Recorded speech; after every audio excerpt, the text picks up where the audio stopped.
Continuing production of The Open Mind has been made possible by grants from the Rosalind P. Walter Foundation in memory of Richard Heffner, the Alfred P. Sloan Foundation, the Angelson Family Foundation, the Joanne and Kenneth Wellner Foundation, the Joan Gantz CUNY and Peter G. Peterson Fund, Carnegie Corporation of New York, and from the corporate community, Mutual of America.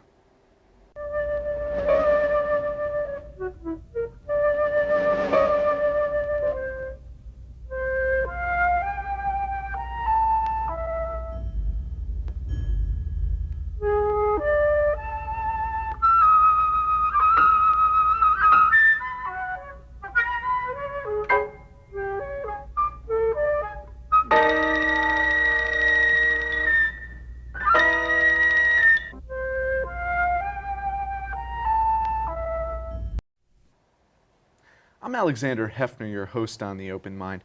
On today's program, we'll consider critically the most powerful unelected decision makers in American democracy, the 9 justices who sit on the U.S. Supreme Court. Our guest, Neal Katyal, is former U.S. Solicitor General for the Obama Administration, a highly decorated lawyer who successfully argued numerous cases before the High Court. Now he's partner at the prestigious firm Hogan Lovells, the Saunders Professor at Georgetown Law, and widely seen as a possible future Supreme Court nominee. From his argument in the landmark 2006 case, Hamdan v. Rumsfeld, which led to the court's invalidation of the system established to try enemy combatants in Guantanamo Bay, 2 more recent decisions, Katyal's knowledge of the American constitutional system and its machinery is exhaustive. I want us to consider his assertion for a moment that the court, despite the appearance of hyper-partisanship along the lines of 5-4 votes, is actually forging a new era of compromise. And given the entrenched ideological conflict in the cases public opinion dictates to be most consequential, let us interrogate what he calls a powerful new consensus. And to Neal Katyal, I asked the first question: if we're on a path from constitutional crisis to constitutional consensus, how can the justices find greater harmony to remove the political considerations in effect in the social issues on which they seem so bitterly still to be divided? And welcome, Neal Katyal. Well, thank you. Thank you so much for having me. It's a great question. And, I don't think that, my point is not that the Supreme Court is forging compromise left and right. It's rather that they're trying to find common ground, but still adhering to principle in a way that's fairly unique. So if you look statistically at the last Supreme Court term that just ended, the Supreme Court agreed 9-0 in 2/3 of its decisions. That's very unusual. You got 9 justices, 5 appointed by Republican presidents, 4 by Democratic presidents. One would expect a lot more conflict. Indeed, you'd have to go back to the year 1940 to find another Supreme Court term when you had that much agreement. So what's going on? What's that about? Well, I think one thing that's going on is that Chief Justice Roberts, along with some of his colleagues, Justice Breyer in particular, I think, have said, look, can we try and find places in which we can still establish principles, not, speak with a muted voice, but where we can cross lines and find that common ground. And it's really quite inspiring to see. I am fortunate to live in Washington, D.C., but I look across the street from the Supreme Court at the Congress. I look at the White House and administration after administration, and you see so much kind of rancor and partisanship. And boy, you think about it, these 9 justices have forged this path forward in which they're working together. There's deep respect among all of them. I mean, I think Justice Kagan, one of her closest friends on the court, is Justice Scalia. Same with Justice Ginsburg and Justice Scalia. Justice Breyer, the Chief. There's all sorts of just wonderful relationships that have developed. And, I think one great thing about a program like yours is that it allows the public into that, a little bit of a window into that to say, not everyone in the government is at each other's throats. And sure, there's disagreement, and your question asked about the social issues. And my point in the op-ed was not to suggest that we're going to have 9-0 decisions on abortion, on school prayer.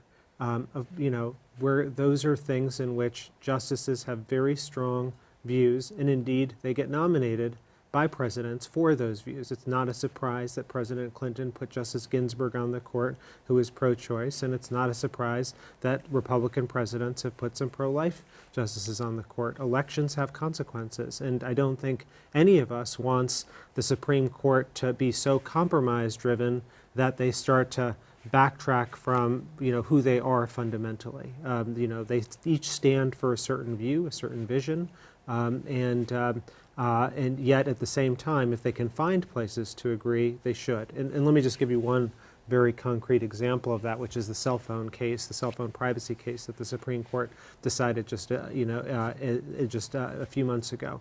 And the case was about, if the government stops you and you have a cell phone, can the government search your cell phone?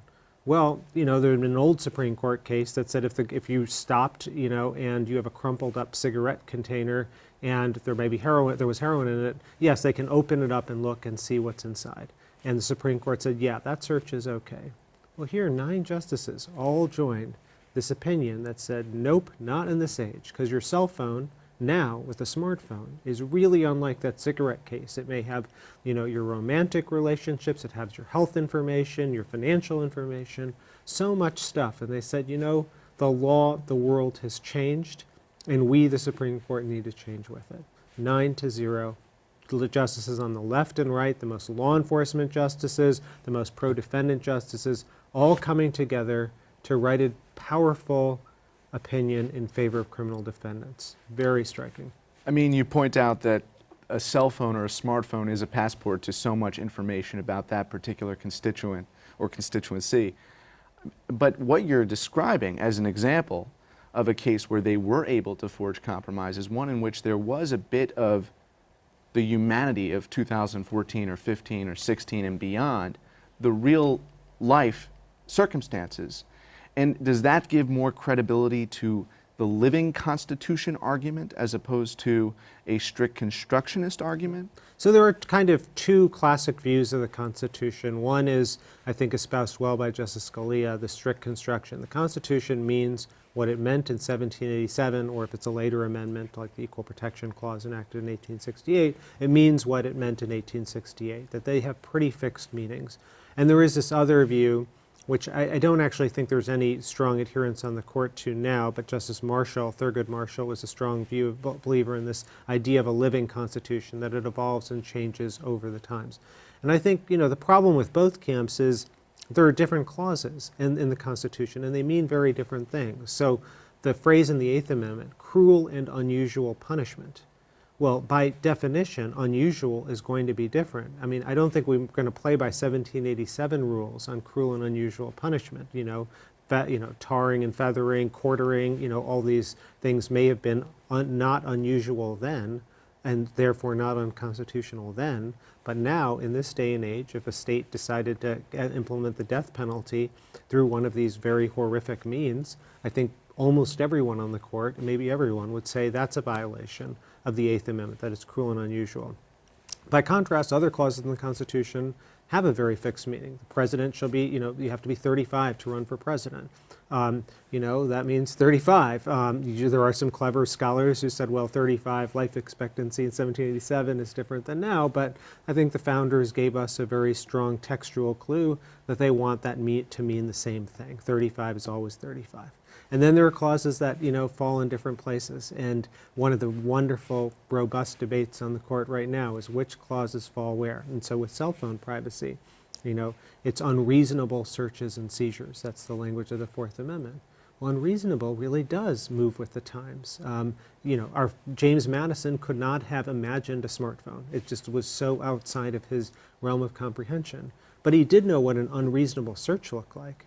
And then you can ask yourself, what would James Madison have thought were he alive today? You take the principles, what was he so upset about in search and seizure, and then say, is this like that? And yeah, it turns out this is like this. It looked a little bit like what King George III did with his general warrants, being able to go and rummage through anyone's house looking for anything incriminating and then arrest them for it. Same thing with the cell phone.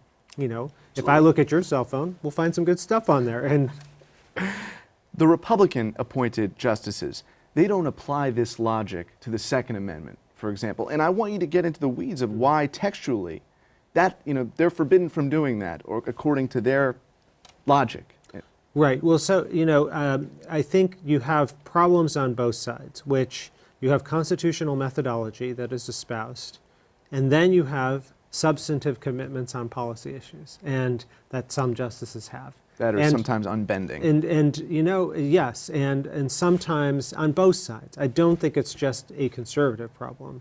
I think it's both sides. I mean, for many years, it was conservatives who preached judicial restraint, the idea that, as you put it in your opening, the unelected judiciary should leave room for the political branches to operate. So whenever the Supreme Court strikes something down as unconstitutional, they're really removing it from the public discourse. You can't do it. So Roe versus Wade, if 99.99% of people in Texas wanted that abortion law, still 5 justices could strike it down, just 5 versus millions, okay? So that's the kind of problem, the worry that people have when they talk about judicial activism. That's what they're saying is, 5 justices shouldn't be able to decide, what goes in a state or indeed the entire United States. And that is a very powerful, and has been historically very powerful conservative idea. I went to law school from 1992 to 1995, and the Federalist Society, which is a group of conservative scholars and students, was dominant in pushing this idea of judicial restraint, that we live in a democracy, 5 people, no matter how smart they are, shouldn't be able to take this off the table. And it really deeply influenced me and a lot of other people as well at the time. And then, well, they got some more Republican justices on the court, and you saw the court being much more comfortable striking down actions. They struck down the Violence Against Women Act. They struck down the Brady Act on handguns. So many different things. And, that left a lot of us scratching our heads and saying, wait a minute, what happened to judicial restraint? What happened to that idea? That's what you taught, and it was a really powerful, good idea. And now you've all turned it around and are doing the reverse. I mean, in a sense, the political agenda trumped whatever the jurisprudential output had been. Yeah, I mean, I don't want to characterize, any one of these cases might have come out, may have been right or wrong. I don't know about that, but I do know that that there has been a role reversal in the way in which people, conservatives and liberals, are talking about the role of the judiciary. For a long time, it was liberals who wanted judicial activism and conservatives wanted judicial restraint. That was the so-called Warren Court era, Brown versus Board of Education, Roe versus Wade, all that kind of stuff. And now the tables are turned, and it's the conservatives who are comfortable with judicial activism, and it's the liberals who are saying, oh, no, unelected Supreme Court. And so take, for example, Citizens United, the very controversial 2010 Supreme Court decision that struck down various campaign finance restrictions. It was the conservatives saying, yeah, this law was passed by a bipartisan Congress. It was called McCain-Feingold, and yet they said it's unconstitutional, can't do it. And it's the Democrats who are saying, absolutely not. This is something that Congress passed, and we should let the political branches decide this. It shouldn't be up to the courts to strike down the will of the majority. I think you would agree that Justice Ginsburg, when she, on more than one occasion, has read passionately her dissent from the court, it sends a signal to the American public, who can't be inside the oral arguments, although more readily than ever they're accessible in audio files. Sure. It sends the signal that her interpretation could not ever possibly resonate with some of her counterparts, with whom she may have some affable friendship relationship, but in a case like Hobby Lobby, for instance, was she really trying to send a message beyond the judiciary that she can't, in terms of when they go into conference, she can't make the argument to a Justice Scalia? I can't get into her head, but it's a fair question. And I mean, Justice Ginsburg, over the last few terms, has really spread her wings and written some of her most powerful opinions. Hobby Lobby is one that's about the Obama contraceptive mandate. Another one last year was the Voting Rights Act, in which the Supreme Court struck down this kind of cardinal provision of the Voting Rights Act, which has been around since 1965, really important provision. And boy, that dissent, it may have been her best opinion. And in terms before, Lilly Ledbetter, this was a discrimination case about women and pay in the workplace. She wrote a dissent. Congress picked up that dissent and passed the Lilly Ledbetter Act to overrule what the Supreme Court had done. I think it might have been President Obama's first act in office, or close to it, was signing that law. So she has really become a master at dissent, and Justice Scalia as well in different ways. But some of her dissents have captured the public consciousness. You're absolutely right. Whether that's her intent, I don't know, but they certainly have. Ledbetter is a really perfect example of that, in which she's writing an opinion that says, Congress, you better fix this, and they do. They say, you know, this kind of pay discrimination makes no sense in the workplace in today's day and era. And actually, you know, that's a very healthy thing for a democracy, to have a conversation between the justices on the Supreme Court and the Congress of the United States. Not done in back rooms in D.C. and so on, but actually done openly through written opinions. I wanted to ask you, as someone who has advocated successfully and argued in front of the Supreme Court, given what I alluded to before, that the audio recordings are more publicly available than ever before, is there an argument that the public consciousness should seep in as a result of video recording? How do you feel about that? It's a really hard question, cameras in the U.S. Supreme Court. And ultimately, you know, I think we have to defer to the 9 people on the court, because they're the ones who have to live and breathe it, and they know more than any of us, really, what the impact on cameras could be. For a long time, I was really worried about it, because I've seen televised trials, OJ and things like that. And, you know, the one thing about the Supreme Court, you go in and you make your argument, it's a temple of truth. All 9 of them working super hard. They're crazily well prepared. I mean, they have every question down. They know every footnote and every opinion, and they're asking you about one word in your brief and what it means, and how, you know, and it's really, it's the hardest thing a lawyer can do, I think, to argue before them. Now we've got 9 really brilliant, capable people who are there. So it's a wonderful conversation. It's a scary conversation as an advocate, but it's a wonderful one. And I am worried, I've always been worried about any disruption to that, cameras or something else, that might induce people to like play for the cameras, or be too funny, or not say something because you know it's going to come off as controversial, even though you know it's the right answer to a justice's question. So you have all of those problems on one side. On the other, and it's a little bit what I was saying about the Roberts Court pointing a signal about not being a partisan rancor and so on, you know, boy, I wish the American public could see what I see. I mean, you know, going in there a couple times a week and watching the high level of discourse and respect for people who think differently. The Supreme Court only has, I think, something like 300 seats for the public. You got to wait in line, and it's a real shame.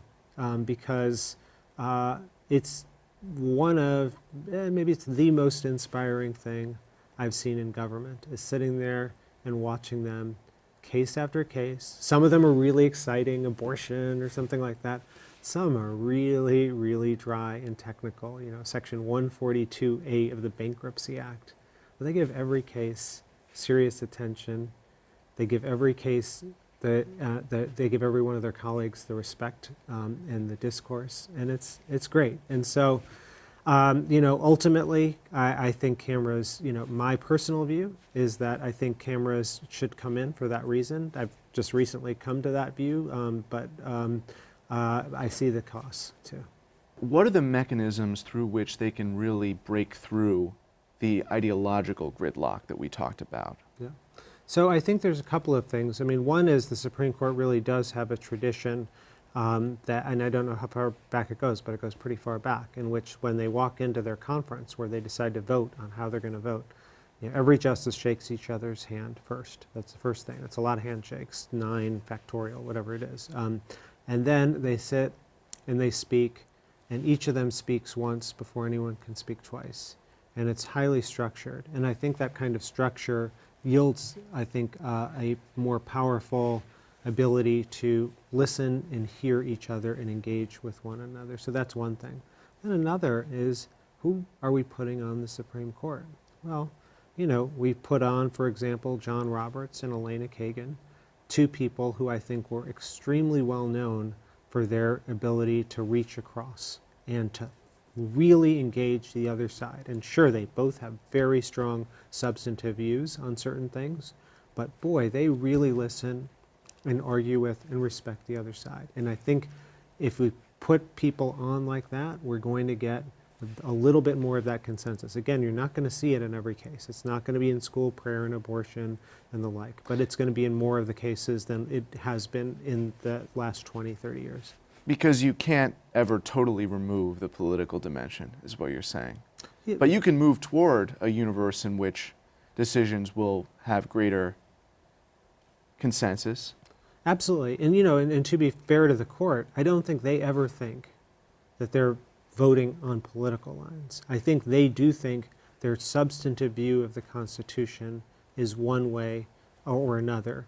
And it does happen to track the views of the president who nominated them as a policy matter. But that's also just the president usually knowing that ahead of time and saying, oh, if I send this person up, if I send Justice Ginsburg up, we know that she's going to vote ultimately to uphold some version of Roe versus Wade. That's not a surprise. Nobody should be surprised by that. And in that respect, given the Constitution, and I want to ask you about that too, you can't really prevent the inseparability of the political institution, which nominates a justice, and how that person may fare on the court. I mean, that's just the Constitution. Absolutely. That is the Constitution. At the same time, of course, justices do famously vote against presidents who nominated them. We've had this very recently with the Obama health care law, in which Justices Breyer and Kagan voted to strike down a huge part of the Obama health care law as unconstitutional. And so it was a 7-2 decision.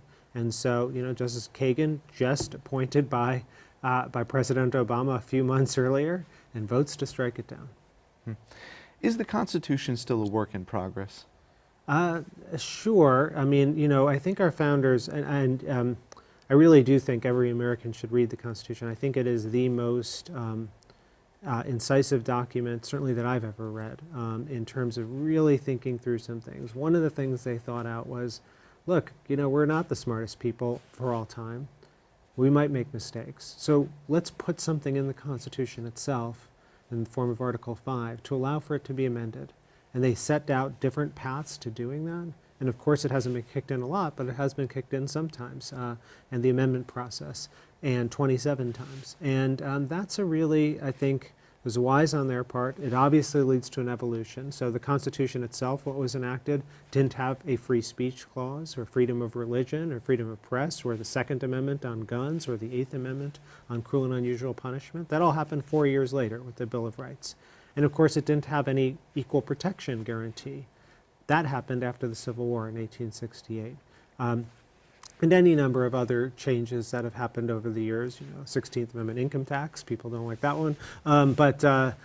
So there's always going to be some work in progress along the amendment lines. And then there's another piece, which is not really the Constitution being a work in progress, but the meaning of the Constitution as applied to different circumstances. The smartphone, cell phone case is a perfect example of that. The Fourth Amendment's meaning didn't change, but technology changed. And we had to adapt to those old principles and translate them into a new era. Are there amendments, Neal, that you think would positively alter the intersection or interface between the judiciary and other political bodies and the public at large? Well, I don't think I'd focus on amendments as much, but I would say that there is a robust dialogue and lots of constitutional discourse between the court and the Congress. And one thing that Supreme Court nomination hearings can do, for example, is start to get at that dialogue and to say, to quiz a nominee on whether or not they thought a particular decision was right or wrong and why. And, unfortunately, Supreme Court confirmation hearings have become a little bit soundbitey. And, there is an opportunity there to do a little bit more and to get under the surface. I mean, they seem at the time so explanatory, so informative, and if you just remove the political rancor, then you would have just a highlight of what our democracy aspires to be, right? Yeah, no, I mean, I remember, several hearings when Senator Arlen Specter, the Republican from Pennsylvania, was running them, and they were like high seminars in constitutional law. They're fantastic. And so, you know, there's a definite opportunity there and other places as well to try and get some of that cross-branch dialogue that you're speaking of. The issue of same-sex marriage is one that is hitting the court now more than ever.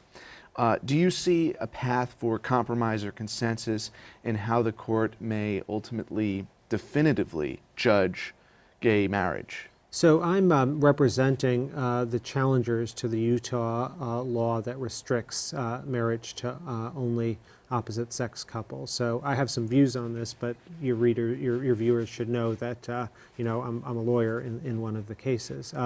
I think that the issue of same-sex marriage is maybe the defining civil rights issue of our time.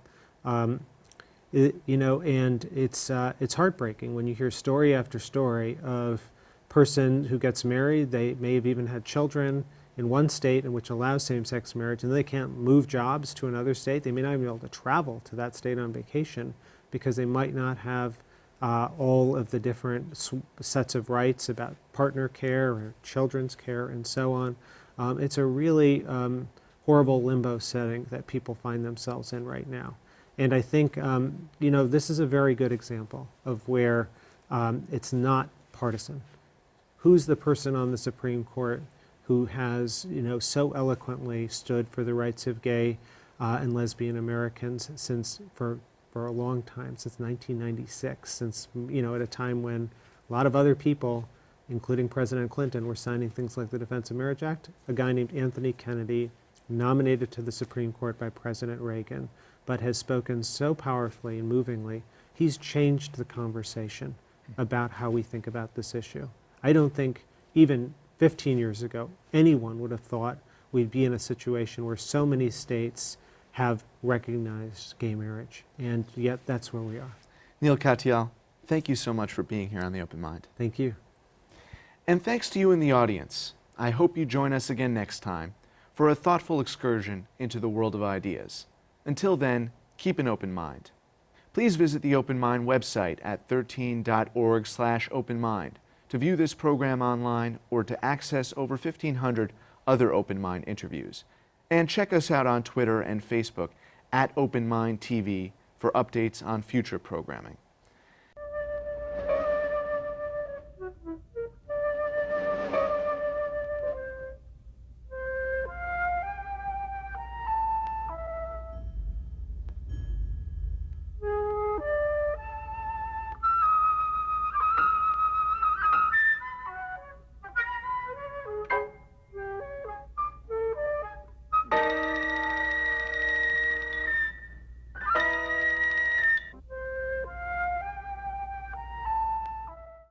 Continuing production of The Open Mind has been made possible by grants from the Rosalind P. Walter Foundation in memory of Richard Heffner, the Alfred P. Sloan Foundation, the Angelson Family Foundation, the Joanne and Kenneth Wellner Foundation, the Joan Gantz CUNY and Peter G. Peterson Fund, Carnegie Corporation of New York, and from the corporate community, Mutual of America.